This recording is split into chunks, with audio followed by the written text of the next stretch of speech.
The story begins. Evan is a normal child in every way conceivable, but lately, he has been a little bit off. He's been drawing all sorts of creepy images. It gets even weirder because he can't seem to remember drawing them. At first, Evan's mom thinks that he is just messing around. He even tells her that he has memory loss. She is a little spooked because Evan's father experienced the same illness in the past. His father ended up getting sent to the mental hospital, and his mom immediately takes him to see a doctor. However, the test results show no abnormalities with Evan's brain. The doctor suggests that Evan should try journaling. Every day, he should write down everything he does, and the symptoms might go away, but things aren't that simple. One second he is playing with his best friend, the next thing he knows, he is standing in the basement. Everyone's facial expression shows they know something isn't right. He really wants to know what has just happened, but can't remember it. His conditions worsen. The doctor now tells him he should try to go see his father. Maybe feeling his dad's love would make him feel better. But something out of control happens. A few years pass, and Evan's memory loss doesn't improve much. Luckily, every time he blanks out, his friends always fill him in on what has happened. One day, Kaylee's brother Tommy finds a small firework in the basement. Everyone cheers him on as he lights it. Evan is also waiting to see the show when suddenly he is standing in a forest. He just blanked out again. But this time, everyone is silent, and no one says a thing. Tommy is absolutely horrified. The chubby kid has fainted. Something terrifying must have happened. Evan tries to remember, asking his doctor to get his memory back, but he gets nothing but torment. He can't remember a thing. Over the next few days, things get worse. The unintended incident the other day keeps him on his toes. His relationship with his friends also takes damage, but he keeps a good bond with Kaylee. Her brother, Tommy, however, gets jealous and wants to keep Kaylee to himself. He kidnaps Evan's dog, beats Evan up, and forces Evan to watch him burn his dog alive. Evan blanks out again. When he wakes up, in front of him was his dog's body. Tommy has disappeared. The chubby kid is in the hospital. Evan's mom can't take it anymore. She takes him away. Evan promises Kaylee that he will be back for her, but he doesn't keep that promise. Because once they move houses, his conditions get better. He gets into a very good college, and things start to go very well for him. Just as he starts to think things are over, unforeseeable incidents start up again. As he flips through his old journal, he reads, "If you can go back to the past to change one thing, what would you change?" As soon as he reads that sentence, he realizes he's standing in a forest. Before he can even comprehend what's happening, he gets struck by Tommy. He freezes. This is a memory he has lost. He quickly asks the chubby kid to help him stop Tommy, "But I can't open it. Let the dog go, or I'll beat you up too." All of this is the part of his memory he's lost. Evan can't believe it, so he asks the chubby kid for help, but he doesn't get past 2 sentences. "Let the dog go, or I'll beat you up too." It's true, the journal can help him time travel. It can help Evan get his memories back. After being so worked up about the incidents all these years, he can finally learn the truth. But when he travels back to the past and sees everything, he starts to really regret it. No wonder his chubby friend got so scared he had to be admitted to a hospital. Kaylee and her brother got spooked out of their minds. And the thing that happened in the basement, what did their father do to them? As he reads this, Evan feels so uneasy, he tries to go back but it doesn't work. The only thing he can do is follow Kaylee to find the truth. She doesn't blame him for losing his memories after all this time, but him asking her about it is like a stab to her open wounds.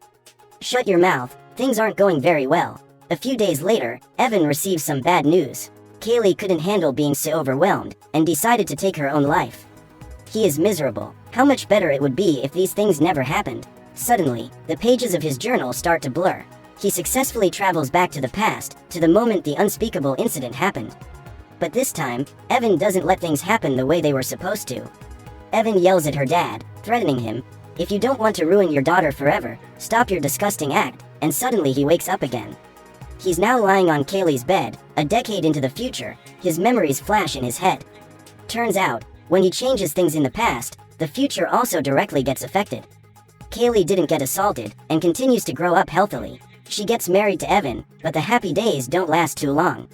Something bad happens again. Tommy's life didn't change, and he ends up in prison for the things he's done. After he gets released, he seeks revenge on Evan, but Evan accidentally kills him out of self-defense.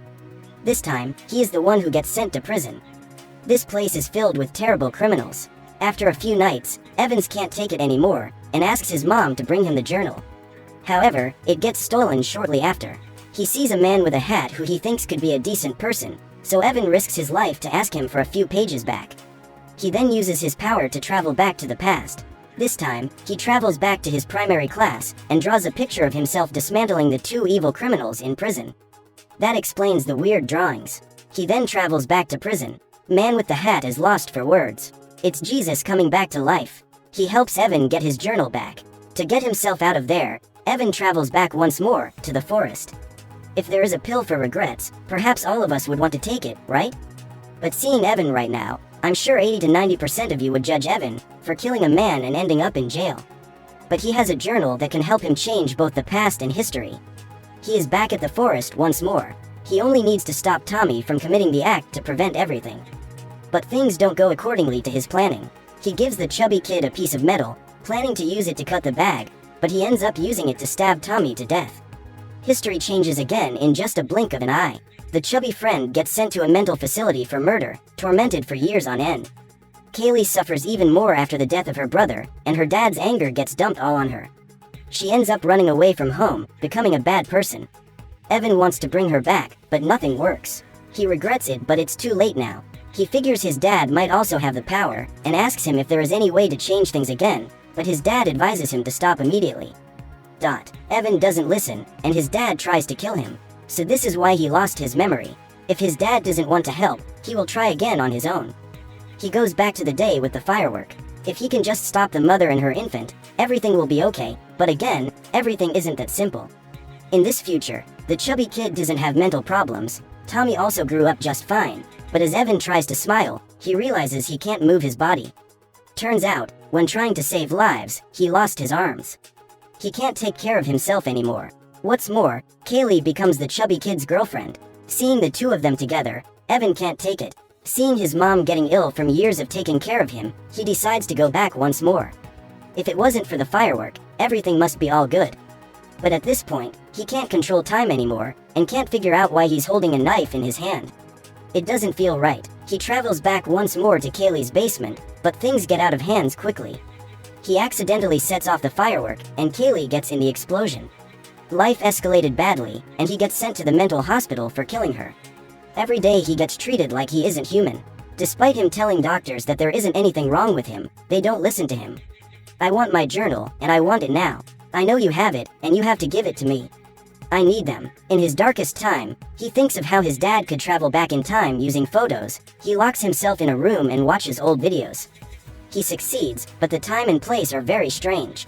That's when he realizes, no matter how much he tries to alter the past, the results will never be perfect, and that he shouldn't have tried in the first place. Things aren't supposed to change. Everything that has happened is already in the past, and no matter how hard you try to fix them, they can't get much better. On the contrary, they will get worse. Everything is part of a plan. Besides this ending, the movie also has 3 more. You can find and watch them if you are interested.